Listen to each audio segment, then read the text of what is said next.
রাজধানীর উত্তরায় দিয়াবাড়ির milestone school and কলেজে বিধ্বস্ত হওয়া বিমানটি শেখ হাসিনার আমলে কেনা বলে দাবি করেছেন জাতীয় নাগরিক পার্টির দক্ষিণাঞ্চলের মুখ্য সমন্বয়ক হাসনাত আবদুল্লাহ। চাঁদপুর বাস স্ট্যান্ডে এনসিপির পথসভায় বুধবার দুপুরে তিনি এই দাবি করেন। হাসান আবদুল্লাহ বলেন যে বাংলাদেশে আকাশ থেকে বিমান ভেঙে পড়ে, ভবন ভেঙে পড়ে, আমরা সেরকম বাংলাদেশ চাই না। হাসিনার আমলেই প্রচুর দুর্নীতি হয়েছে, পূর্বে সেই দুর্নীতিগুলোর তদন্ত করা উচিত। এই বিমানগুলো হাসিনার আমলে কেনা, এই সময় হাজার হাজার কোটি টাকা লুটপাট করেছে। আমরা বিমান বাহিনীর ভাইদের নিরাপত্তা চাই। আপনাদের নিরাপত্তার যেসব সরঞ্জাম রয়েছে এসব সঠিক কিনা, ঝুঁকি মুক্ত কিনা আপনাদের বিবেচনা করতে হবে। স্বাস্থ্য উপদেষ্টার প্রসঙ্গ টেনে তিনি বলেন, আমাদের একজন স্বাস্থ্য উপদেষ্টা আছেন, আপনারা তাকে চেনেন। তিনি ডক্টর মোহাম্মদ ইউনূসের ভাই ব্রাদার, কোটায় এসেছেন। ডক্টর ইউনূসের স্বজনপ্রীতির সবচেয়ে বড় উদাহরণ এই স্বাস্থ্য উপদেষ্টা।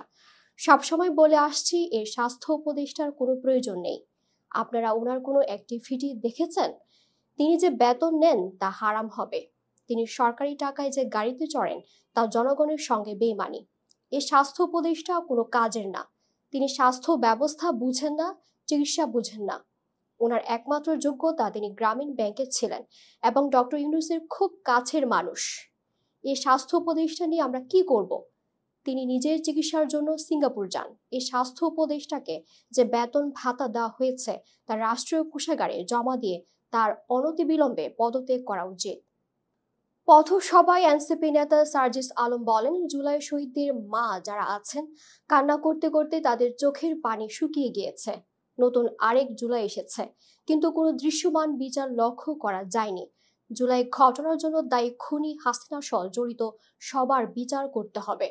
এদিন কর্মসূচির শুরুতে শহীদ পরিবারের সদস্যদের সঙ্গে চাঁদপুর সার্কিট হাউসে কুশল বিনিময় করেন এনসিপির কেন্দ্রীয় নেতারা। এ সময় জুলাই আন্দোলনের নেতাদের কাছে পেয়ে কান্নায় ভেঙে পড়েন শহীদ পরিবারের সদস্যরা। স্বজন হারিয়ে তাদের বর্তমান অবস্থা ও ভবিষ্যৎ প্রত্যাশার কথা নেতৃবৃন্দের কাছে তুলে ধরেন। পরে উত্তরার বিমান দুর্ঘটনায় হতাহতদের স্মরণে সার্কিট হাউস প্রাঙ্গণ হতে বাস স্ট্যান্ড পর্যন্ত শোক র্যালি বের করে এনসিপির নেতাকর্মীরা।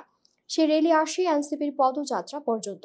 সেখানে পথসভা শেষে হাজীগঞ্জে শহীদ আসাদ চত্বরের উদ্বোধন ও সবশেষ শাহরাস্তির দোয়াভাঙ্গায় পদযাত্রা শেষে কুমিল্লার দিকে রওনা দেন তারা। দিলুবাতনি, খবর সংযোগ।